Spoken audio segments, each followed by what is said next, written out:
Hi, I'm Joni Patry, and welcome to my YouTube channel. Well, today I want to talk about how you can get a deeper meaning of your sidereal Vedic astrology chart by understanding the signs better. And remember, these signs are 30-degree segments of the 360-degree zodiac, which there's 12 signs, and each one of these signs are divided into 30 degrees. But all of these signs, relative to what planet rules these signs, gives them their deep meaning. Plus, what you need to learn to recognize are that they're relative to the houses as well. So let me explain this. The first house is relative to the sign Aries, because Aries is the first sign of the zodiac that we start with. So Aries deals with beginnings. It deals with Mars. So what is Mars all about? Mars is energy. Mars is quick. Mars has courage and strength.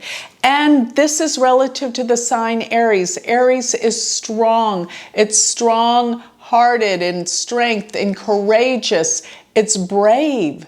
That's Mars. Mars rules sports and action and high energy and impulsiveness, moving forward. So that's all the qualities that's attributed to Aries because it's ruled by Mars. And it is relative to the first house, which is the new start, the new beginning. The first house is really our entrance into the world.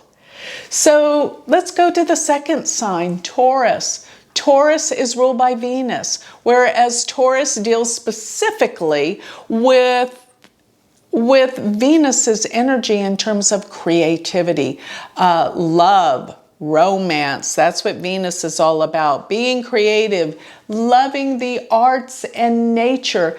Taurus is a very sensitive sign in terms of sensuality. They're very sensual and deals with the senses, with love and affection, emotion, and nature and money. Why? Because the second sign is relative to the second house, which is the house of money. And it's interesting that the second house deals with our taste, our mouth, our eating, our speaking. So this is all about the sign Taurus.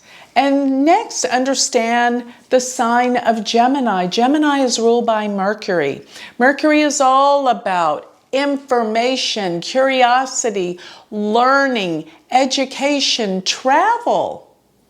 These are all the things that Gemini's about. It's not about being two-faced because it's the twins, but relevant to it being the twins. The twins represent the duality, the dual nature of Gemini in terms that they can do many things at the same time.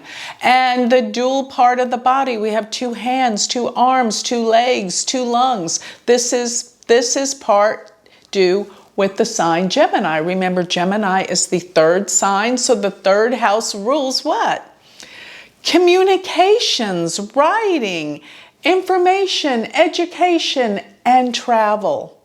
So that's what comes into the sign of Gemini. Why? Because it's ruled by Mercury, and it's the third sign. So it has nothing to do with two-faced duality, whatever those old concepts that we have from the old tropical books on astrology. So I want you to get a better understanding of how the signs are more reflective of the planet that rules them and relative to the house that they're in relationship to, such as the moon. The moon rules Cancer. So Cancer is the sign that, of course, deals with sensitivity in terms of feelings, emotions, and most of all, it deals with a sense of security that comes from what? The mother. So it's all about nurturing and mothering and feelings that come from the past. This is the moon. The moon rules the past. So what is the fourth house? All of these things. And what is the sign of Cancer? All of these things we just discussed. It deals with mothering, nurturing, security, past, emotion. So that is Cancer, high degree of sensitivity because of feelings and emotions. And they are the nurturers. So the sign of Leo is relative to what? The sun. The sun rules Leo. It puts out that energy. It puts out the light. The sun illuminates.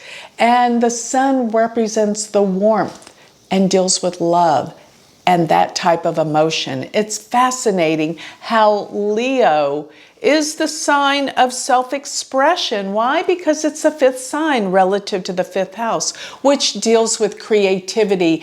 And I know most Leos or people with a strong Leo essence, whether it's their rising, their sun, their moon. And please remember, I'm talking about sidereal astrology. Don't put this in your Western chart. Think of your sidereal Vedic chart from what I'm talking about. So if the sun is in Leo, this is the sign of warmth, of loyalty, of leadership, because the fifth house is the house of giving advice to other people. It's also the house of children. Leos love to have children. Why? Because it's a sense of love and giving, putting out that energy, opening your heart.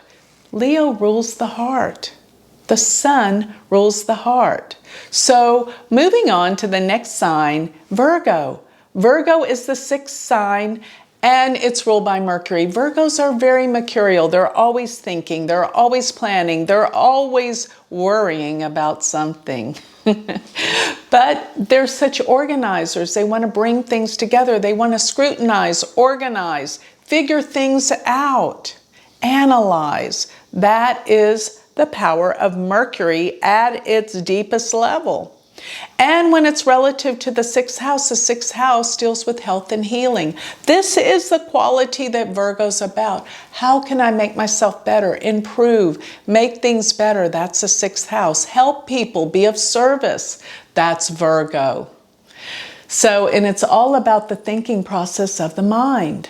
So when we get to the sign Libra, Libra is ruled by Venus, and Venus is the planet that rules what? Relationships, love, sensuality, wealth, money. This is the sign of Libra, and Libra deals mainly with bringing people together, finding relationships, finding compatibility, finding balance within a relationship. And most of all, compromise. That's what we have to do in relationships. And this is Libra. So Libras are all about that. Going to the sign Scorpio. What is the sign Scorpio all about? Well, it is the eighth sign, so it's very relative to the eighth house. Transformational change, deep emotion, things that go to the darkest, deepest level of understanding, metaphysical science, psychic ability, wanting to understand, psychoanalysis. That's all Scorpio. Scorpio wants to take things to the deeper level of emotion and feeling and realizations. It's not ever a shallow sign, nor is the eighth house about anything that's shallow. It can go to the depths. And they are masters at research.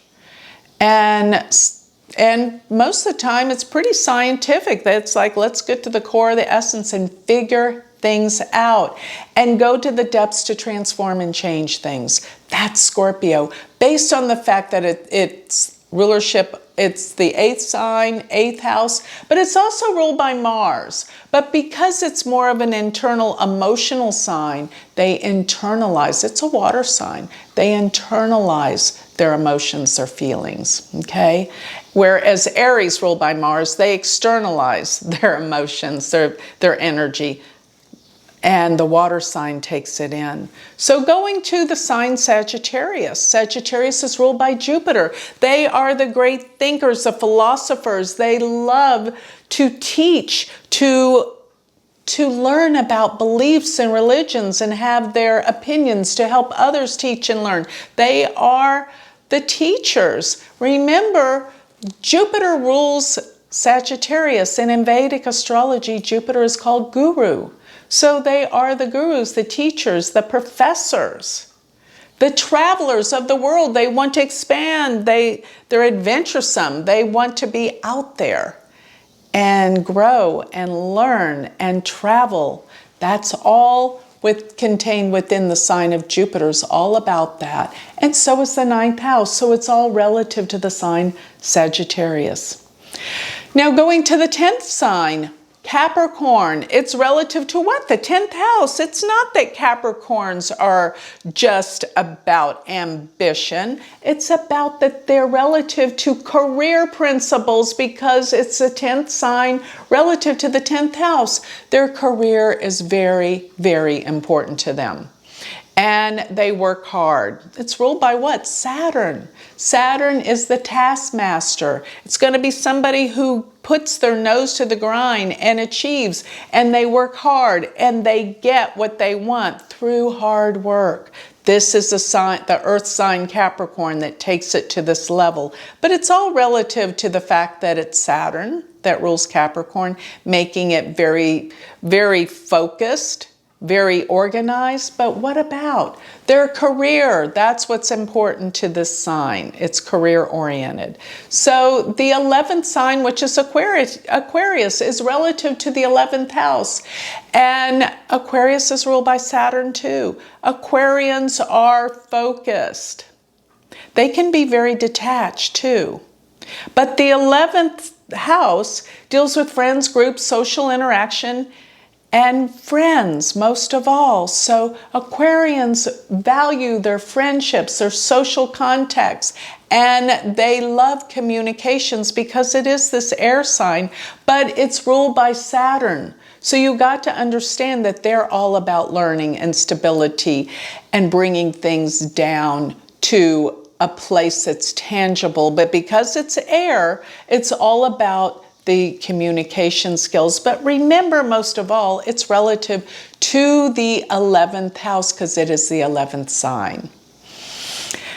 Last but not least, the sign Pisces is relative to the 12th house. Pisces is going to be more sensitive and emotional inwardly and spiritually, because that's what the 11th house is about. I mean, the 12th house is about letting go, being one with all that is, escaping this world.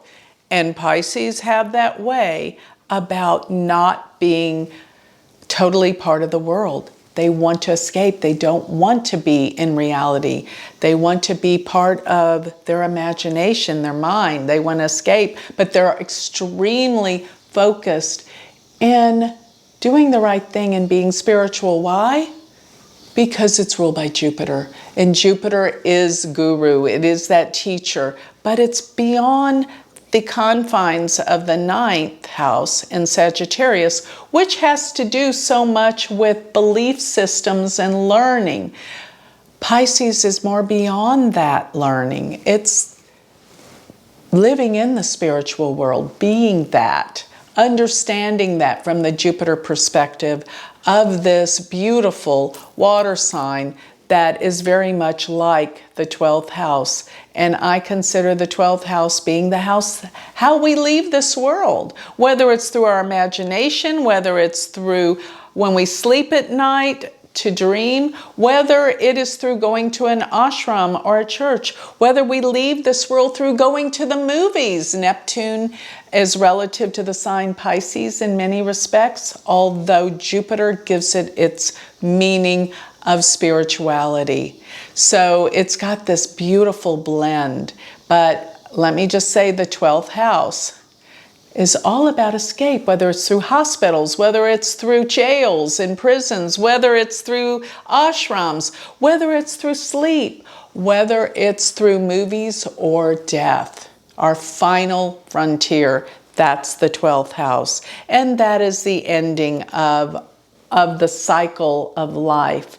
And that's where these 12 signs take us. So please be aware when you look at your chart to look at the signs from this vantage point and not from the old traditions of these personalities that really are not the truth of what this astrology is here to give us. We put our feelings, our emotions, our opinions about our life into this, and it's not about that. There's a higher energy that you must process and learn about what the signs truly are through the sidereal Vedic chart. And I want you to probably go check out your sidereal Vedic chart. You can go to my free calculator, chart calculator, which is on my website, and it will give you what signs your planets are in and what your ascendant and moon are. Very, very important. So check it out. Go to my website and you can learn more about me, or maybe schedule a reading